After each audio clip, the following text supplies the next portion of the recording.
Oh, if you take anything away from this video, just know vacuums are hard.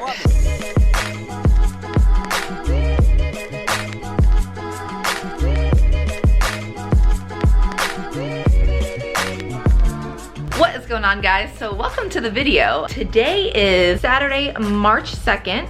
So I'm actually currently in Columbus, Ohio. I'm here for the Arnold Expo. Something about it being like the beginning of March, being at the Arnold, I decided that starting today, I am going to try for a month doing stomach vacuums every single day. So I'm gonna do one and then you guys will get the idea. So I think it's kind of like that, and then you hold it and you pull in, but from the side, you kind of want to pull in.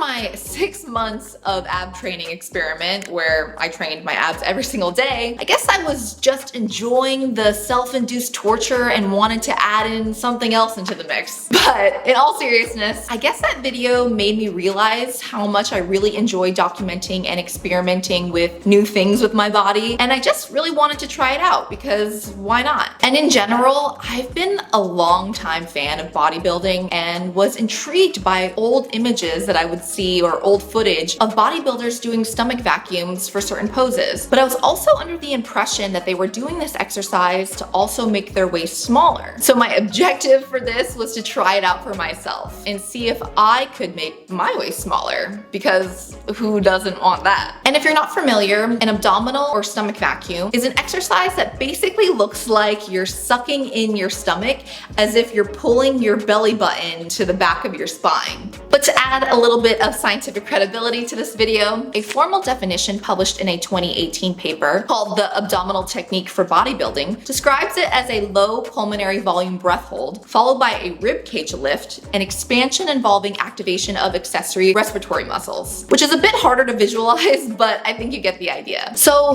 with a bit of reading on the topic, I learned that stomach vacuums predominantly target the transverse abdominis, or TVA, and to a lesser extent, the internal and external obliques. And this was measured by electromyographic or EMG activity. And I started out my personal experiment pretty hopeful because a 2016 study done in 11 female rugby players who did pretty rigorous stomach vacuum and hypopressive abdominal training twice a week for 8 weeks saw a significant reduction in their waistline circumference with no changes in body composition or abdominal fat mass. So they only saw a reduction in their waistline, but not due to the fact that they just lost some weight. Now, I'd like to see a study like this replicated, but it was interesting to see their results after only 8 weeks. But of course, I wanted to try it out for myself, but on a bit of a smaller scale because their workouts were 45 minutes twice a week. So I tweaked that a bit to make it more sustainable for me. So with my little experiment, I wanted to figure out if strengthening my TVA would, 1, make my waistline smaller, and 2, make my overall core stronger in general. And like I said, I wasn't about to do 2 45-minute sessions a week because I knew that would be way too much for me. So to make it more sustainable for me, I started with doing 3 sets of 20-second holds, but every single day. I also started slow because I knew my TVA was probably not that strong. I was a total noob at doing vacuums. And if you're curious, I was still also doing my normal daily ab training. So I thought starting small would make it easier to add to my existing routine and easier for me to stick to. And to make it fit even more organically into my life, I would often do them while I was just standing there brushing my teeth or doing my skincare routine, which probably looks ridiculous, but whatever. And I'ma say it again, for those who are gonna hate on my form, stomach vacuums are hard. And there is a huge learning curve to performing them perfectly. So yes, I know my technique isn't great, but I did the best I could. I have heard it takes a lot of practice to get good at them and to achieve that full vacuum look. So I wasn't too hard on myself that I couldn't do it very well, but I could feel for a fact that I was doing something because I was definitely feeling it. Oh, and I know that there's a bunch of ways to do vacuum holds.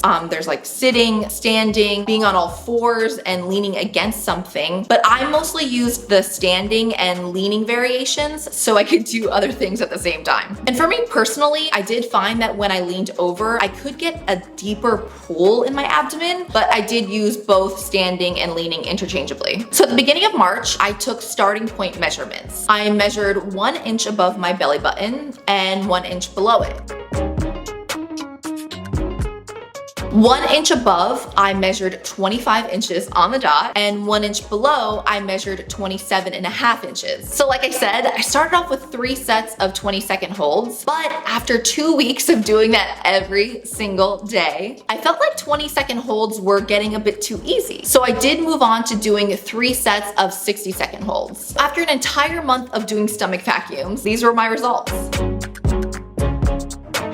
My measurement 1 inch above my belly button was 24.5 inches, and 1 inch below was 26.75 of an inch, which is a loss of 1/2 inch above my belly button and 3/4 of an inch below it. And this was actually super surprising because I was actually starting a reverse diet, and I actually had gained a few pounds since starting the experiment, which I did know that it would confound the results, I know, but I did it anyways because in the real world, no one's weight is always going to be the same. We all see fluctuations in our weight throughout a month. So now was going to be as good of a time as any to try it out. But even though I was up a few pounds at the end of March, I still ended up losing a bit of size on both measurements. I was super happy, but yes, there is a but, because aside from the reverse diet variable, there were a few other flaws in my experiment. In retrospect, I should have had these measurements done blind, which is totally my bad. I should have had Jeff measure me to remove that bias, which I am going to do. I'm going to have Jeff take new measurements because I want to continue doing vacuums for the next 5 months and see if a total of 6 months would result in any changes. And my inner skeptic isn't truly sure if I believe that my waist got smaller or that I'm just better able to control my waist at rest because my TVA is just stronger. Ultimately, that may not matter because a stronger TVA leading to a smaller waist at rest is still a win in my books. But I assume if I completely stopped and detrained my TVA, I may lose that strength and my at rest position would return to baseline. But those were my results. And if you or anyone you know has had any experience with abdominal vacuum training, I'd love to hear your own personal results. I'd also love to hear any and all feedback, so leave your thoughts below in the comments. And definitely let me know if you are planning to try it out. That's it for this video.